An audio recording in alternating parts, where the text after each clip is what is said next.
Hello friends, welcome back to my channel let's do change. दोस्तों, मैंने 2 दिन पहले एक वीडियो बनाई थी टीआरई 4.0 से रिलेटेड, और उसमें मैंने आपको पीआरटी और 6 to 8 के लिए कुछ सब्जेक्ट्स बताए थे जीएस में कि कौन कौन से सब्जेक्ट्स वो क्लियर उसमें कवर किए जाते हैं। ठीक, तो अगर आपने वो वीडियो ना देखी तो आप लोग जाकर देख लीजिए।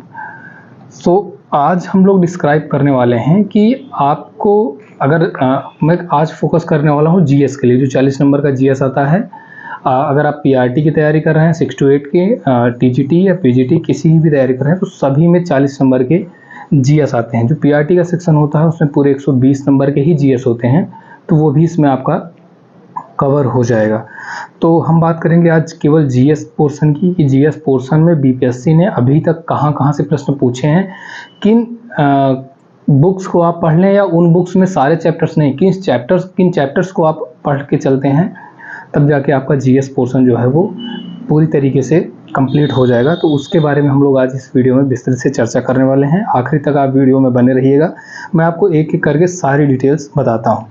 देखिए, अगर हम जीएस पोर्शन की बात करें तो इस जीएस पोर्शन में 5 जो है सब्जेक्ट आते हैं। पाँचों में से 8-8 नंबर के क्वेश्चंस पूछे जाते हैं और 40 नंबर का ये जीएस सेक्शन होता है।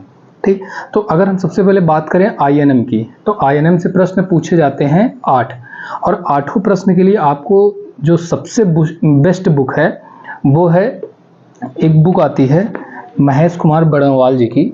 ये आप देख सकते हैं हिस्ट्री की है, और इसमें से आपको पढ़ना क्या है, केवल जो आईएनएम का पोर्शन है, आपको पूरी बुक नहीं पढ़नी है। इसमें लगभग 30 से 32 पेज का वो है उसमें। तो जो आईएनएम का पोर्शन है, वैसे तो 1885 से आईएनएम स्टार्ट होता है, लेकिन मैं आपको एक बार रिकमेंड करूंगा कि आप 1857 से आप हिस्ट्री को पढ़ लीजिएगा, और जितना इसमें आईएनएम पोर्शन है अगर आप उतना कवर करके चलते हैं तो मैं गारंटी के साथ कह सकता हूं कि 8 में से आप 6 से 7 नंबर आप उसमें आराम से ला सकते हैं। ठीक, और इसके साथ में आपको क्या करना है, आपको 10th की एनसीईआरटी लेनी है। ठीक, उससे पहले आप 8th की एनसीईआरटी लीजिएगा, और उसमें आपको केवल 2 चैप्टर्स पढ़ने हैं। अभी मैं आपको दोनों चैप्टर्स आप देख लीजिए, स्क्रीन पे आपको दिख रहे होंगे। आप केवल उन 2 चैप्टर्स को 8th की एनसीईआरटी से पढ़िएगा, और उसके बाद आप क्लास 10th की एनसीईआरटी लीजिए, और उसमें आपको एक चैप्टर मिलेगा भारत में राष्ट्रवाद। भारत में राष्ट्रवाद आप इस चैप्टर को आप पढ़ लेंगे, और इसके बाद आप 12th की एनसीईआरटी लीजिए, और 12th की एनसीईआरटी में एक चैप्टर है आपका महात्मा गांधी और राष्ट्रीय आंदोलन। तो आप इस चैप्टर को आप पढ़ लीजिए। ठीक, तो अगर आप इतना पढ़ लेते हैं और जितने पीवाईक्यू हैं अगर उनको आप सॉल्व कर लेते हैं, तो आपका जो आईएनएम पोर्शन है 8 नंबर का, ये बहुत अच्छी से तैयार हो जाएगा, और इसमें नंबर पाना बहुत ही आसान है। दूसरा हम बात करेंगे जियोग्राफी की। जियोग्राफी में आपको क्या करना है, या तो आप महेश कुमार बड़नवाल जी की आप बुक पढ़ जाइए, या तो आप 8th, 9th और 10th, अगर आप इन 3 क्लास की एनसीईआरटी को पढ़ सकते हैं और पीवाईक्यू सॉल्व कर लेते हैं, तो आपकी 8 नंबर की जियोग्राफी बहुत आसानी से तैयार हो जाएगी। और एक चीज़ ये भी है कि अगर आप 8th, 9th और 10th की एनसीईआरटी को अच्छे से पढ़ते हैं, तो आपका जो ईवीएस सेक्शन है, अगर आप पीआरटी की तैयारी कर रहे हैं, तो आपका ईवीएस सेक्शन भी बहुत अच्छे से तैयार हो जाएगा, क्योंकि बहुत सारे उसमें चैप्टर और बहुत सारे टॉपिक्स हैं जो जहाँ ईवीएस से प्रश्न आते हैं। तो ये दो आपके हो गए। मैंने आपको बताया कि अगर आप आईएनएम की तैयारी कर रहे हैं तो महेश कुमार बड़नवाल जी की बुक आप पढ़ लीजिए। 10th में आप भारत में राष्ट्रवाद नामक जो चैप्टर है उसको पढ़ लीजिए, और 12th में महात्मा गांधी और राष्ट्रीय आंदोलन, ये चैप्टर है, आप उस एनसीईआरटी से आप पढ़ सकते हैं। और 8th में आपको 4th एंड 5th जो चैप्टर है उसको आपको पढ़ना है। ठीक, और आपको पीवाईक्यू सॉल्व कर लेना है। अब वहीं अगर हम बात करें ज्योग्राफी की, तो ज्योग्राफी मैंने आपको बताया कि 8th, 9th, 10th की आप एनसीईआरटी को कवर कर लीजिए और पीवाईक्यू सॉल्व कर लीजिए, आपके लिए मोर देन एनफ होगा। ठीक, अब हम बात करते हैं साइंस की। तो देखिए, साइंस के लिए अगर आप 9th और 10th की बुक अच्छे से पढ़ के जाते हैं, देन आपका साइंस जो है 8 नंबर का जीएस वो बहुत अच्छे से क्लियर हो जाता है। ठीक, आप 9th और 10th की एनसीईआरटी को पढ़ लीजिए, और आप पीवाईक्यू सॉल्व कर लीजिए साइंस के। तो इससे क्या होता है कि आपका साइंस जो है, साइंस पोर्शन आपका पूरी तरीके से कंप्लीट हो जाएगा। फिर हम बात करते हैं मैथ की।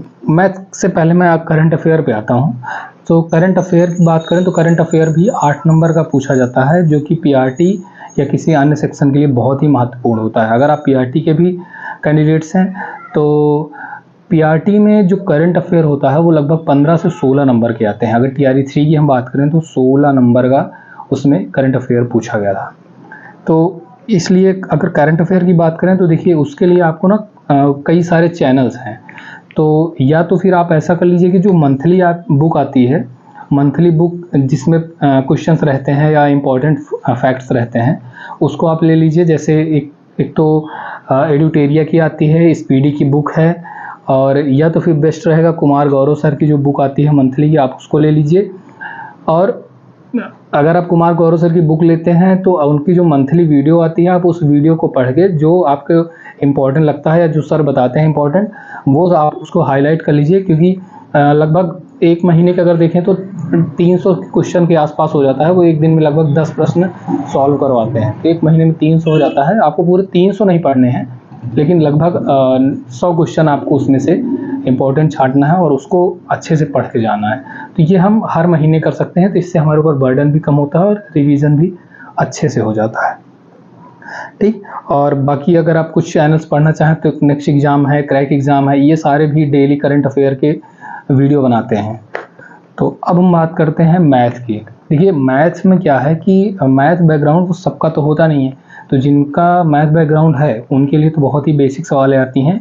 अगर वो थोड़ी सी भी प्रैक्टिस करके जाते हैं तो उनकी पूरे 8 नंबर के क्वेश्चंस हो जाते हैं। अब बात करते हैं उनके जिनका मैथ बैकग्राउंड नहीं है।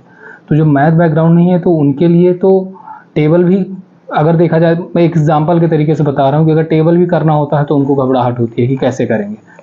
तो जब ऐसे जो कैंडिडेट्स हैं उनके लिए मैं सिर्फ एक एडवाइस दूंगा कि टीआरई 1, टीआरई 2, टीआरई 3 जो कैंसिल हुआ था और जो कंप्लीट हुआ है, इन मतलब लगभग 4 एग्ज़ाम्स हुए हैं। इन चारों एग्ज़ाम्स में आप पीआरटी 6 to 8, 9, 10 और 11, 12 जितने भी जीएस के मैथ के प्रश्न आए हैं उन आप पीवाईक्यूज़ को अच्छे से सॉल्व कर लीजिए।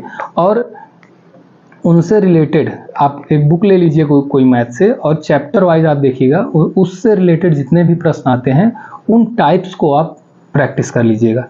अगर इतना आप कर ले जाते हैं तो मैं गारंटी के साथ कर सकता हूं कि आपका जो जीएस पोर्शन है बहुत अच्छे से तैयार हो जाएगा और आप आराम से 32 से 35 नंबर स्कोर कर सकते हैं। देखिए जो एग्जामिनर होते हैं वो हमसे कहीं ज़्यादा स्मार्ट होते हैं, तो उनको भी पता है कि स्टूडेंट्स कहाँ से पढ़ाई कर रहे हैं और किस तरीके से पढ़ाई कर रहे हैं। तो वो क्वेश्चन भी ऐसे ही सेट करते हैं जो थोड़ा सा टाइम टेकन हो।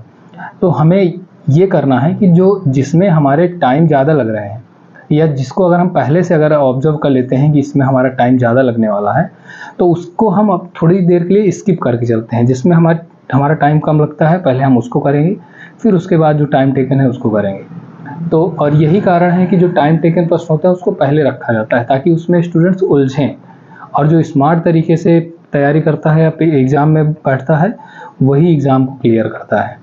तो ये कुल मिला के जो जीएस पोर्शन का है उससे रिलेटेड जो मेरा अनुभव है, क्योंकि मैंने टीआरई 1, 2, 3 का जितना भी एग्ज़ाम हुआ है उन सभी पेपर्स को एनालाइज़ किया और उसके बाद मैंने देखा कि प्रश्न कहाँ कहाँ से पूछे जाते हैं।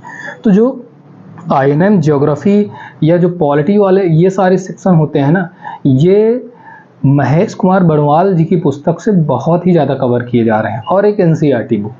तो अगर आप इतना पढ़ लेते हैं जितना मैंने आपको बताया है, मैं गारंटी के साथ कर सकता हूँ आप अच्छा स्कोर करेंगे। ईमानदारी से पढ़िएगा। फिलहाल इस वीडियो में इतना ही। बहुत बहुत धन्यवाद। Thank you so much.